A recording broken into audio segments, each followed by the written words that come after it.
Je suis monté au viaduc au moins 30 ou 40 fois pour essayer d'avoir un arc-en-ciel en entier. Et chaque fois en arrivant là-haut, il y en avait un petit bout d'un côté, un petit bout de l'autre.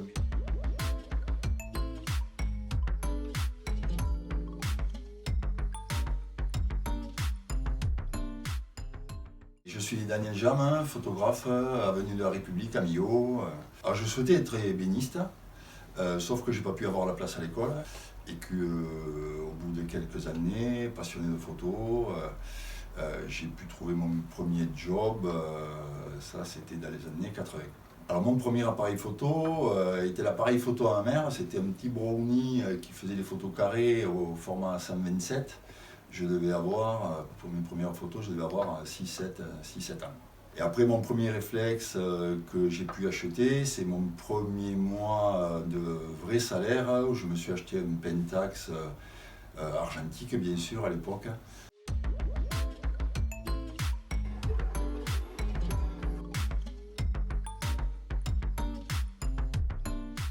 Lumina, Gache, Molinier, Dombre, ce sont des anciens collègues qui aujourd'hui sont fermés.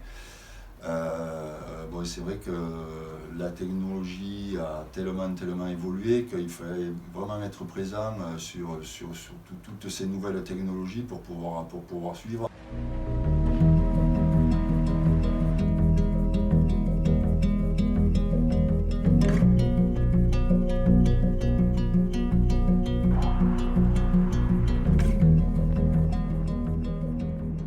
Le début de photographe du viaduc a démarré sur un contact avec un futur salarié du groupe Eiffage. Je me souviens que déjà, ce n'était pas un chantier, c'était 9 chantiers qui démarraient en même temps.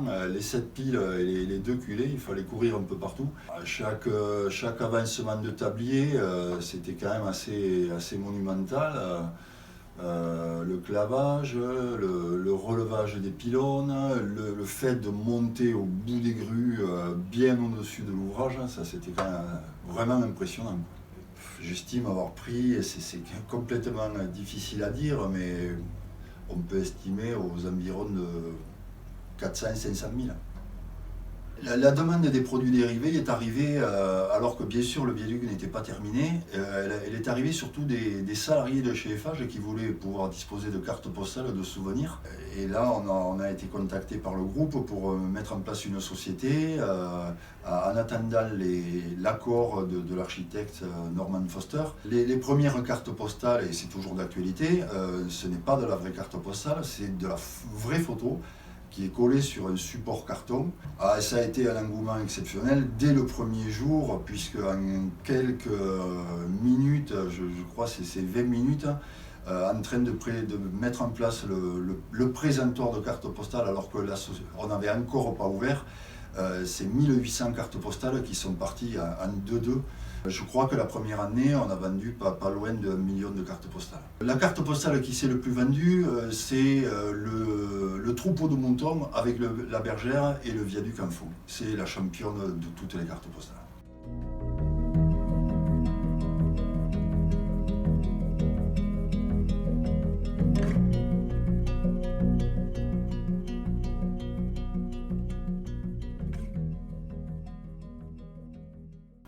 La photo la plus symbolique, il y en a plein, c'est difficile à dire, mais la plus symbolique, c'est certainement effectivement celle de l'arc-en-ciel, parce que cet arc-en-ciel, j'ai réussi à le faire, mais je suis monté au viaduc au moins 30 ou 40 fois pour essayer d'avoir un arc-en-ciel en entier, et chaque fois en arrivant là-haut, il y en avait un petit bout d'un côté, un petit bout de l'autre, mais jamais vraiment en entier.